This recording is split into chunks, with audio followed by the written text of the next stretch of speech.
এবার জনগণের আক্রোশের মুখে মন্ত্রী রঞ্জিত কুমার দাস। স্থানীয় জনগণের প্রশ্ন, কি চলছে মন্ত্রী রঞ্জিত কুমার দাসের কেন্দ্রে?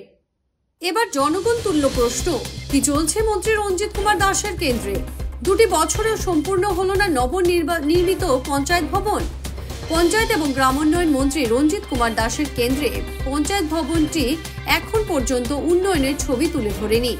20 লক্ষ টাকা ব্যয় সাপেক্ষে নির্মাণ হওয়ার কথা ছিল এই পঞ্চায়েত ভবনটি, তবে 2 বছর কেটে যাওয়ার পরেও তা অসম্পূর্ণ।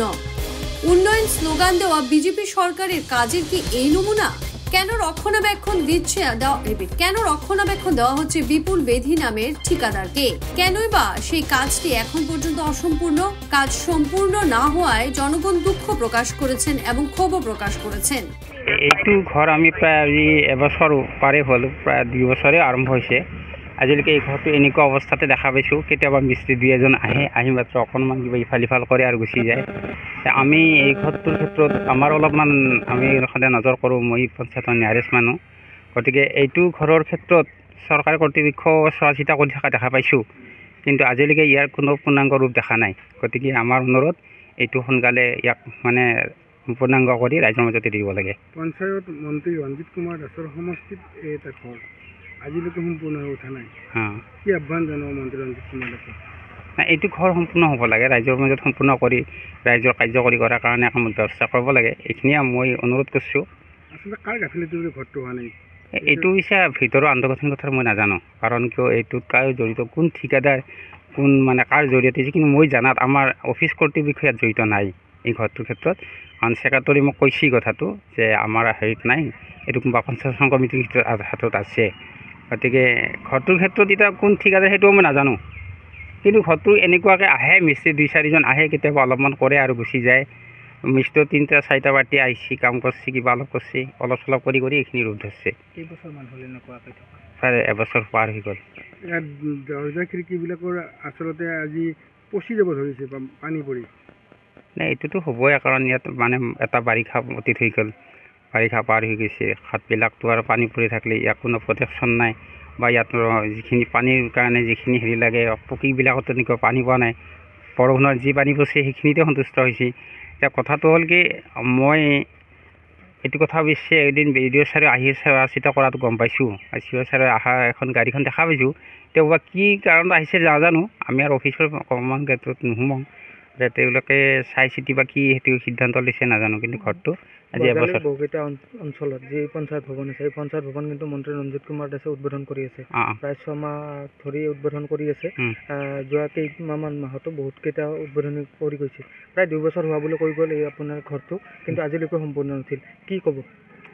এইটোতো সঁচা কথা, কাৰণ ইয়াৰ লগত যিকেইটা আমি জিপিত দেখা পাইছোঁ, চৰকচৰী, মানিকপুৰ গাঁও পঞ্চায়ত, বাঘমৰা গাঁও পঞ্চায়ত, বা এই এলেকাত যিকেইটা গাঁও পঞ্চায়ত আছে, চববিলাক ঘৰ পূৰ্ণাংগ হৈছে, সম্পূৰ্ণ হৈছে। এটা কাৰ্যকৰী হিচাপত ৰাইজৰ মাজত আমি মুকলি কৰি দিয়াটো দেখা পাইছোঁ। সময় হৈছে ধৰি থাকে এটা কনষ্ট্ৰাকশ্যনত, কিন্তু এইটো ক্ষেত্ৰত আমি দেখা পোৱা যোৱা নাই। কি ক'ব, কি আহ্বান জনাব?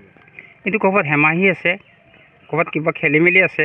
হয়তো ফাইনেন্সৰ যিজনে কনষ্ট্ৰাকশ্যন লৈছে হয়তো ফাইনেন্সৰ ক্ষেত্ৰতে কিবা অসুবিধা পাইছে, বা আমাৰ কিন্তু ৰাইজৰ পৰা একো অসুবিধা পোৱা নাই। আমি বিচাৰিছোঁ সোনকালে ঘৰটো সম্পূৰ্ণ হ'ব লাগে, আমি এইটোৱে বিচাৰিছোঁ। আপুনি জনাত দহিংগুৰি পঞ্চায়ত বা বাঘমাৰা পঞ্চায়ত আপুনি কৈয়ে দিলে যে উদ্বোধন হৈ গ'ল। এইটো ঘৰৰ সমান্তৰালভাৱে তেখেতসকলে ঘৰ বান্ধিছিল নে পিছত বন্ধা আছিল? একেলগে আৰম্ভ কৰিছে, সেইবোৰো উদ্বোধন হৈ গ'ল। অৱশ্যে বাঘমাৰাৰ কথা নাজানো, মানিকপুৰ গাঁও পঞ্চায়তৰ কিন্তু একেলগে আৰম্ভ কৰিছে। এইটো ঘৰৰ লগত সেইটো ঘৰ একেলগে আৰম্ভ কৰিছে, হয়তো এমাহ পাছ হ'ব পাৰে, কিন্তু মই জনাত একেলগে আৰম্ভ কৰিছে। আৰু সেইবিলাক ঘৰটো আজি সম্পূৰ্ণ হ'ব প্ৰায় বছৰ দিন হ'লেই, কাৰণ এইবিলাক ঘৰটো আৰু 5 মাহ 4 মাহৰ ভিতৰত কমপ্লিট হ'ব পাৰে।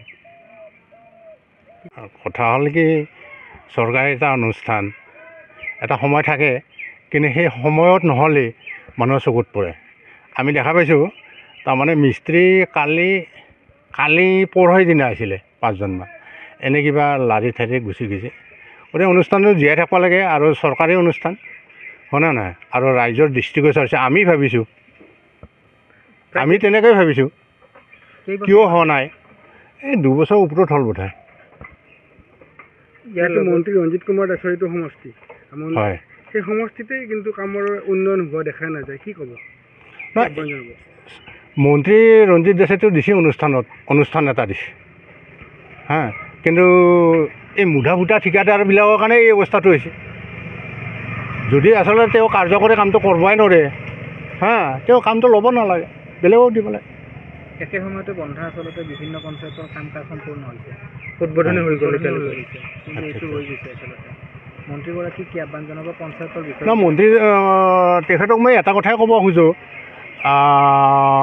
তেওঁ অলপ নজৰ দিব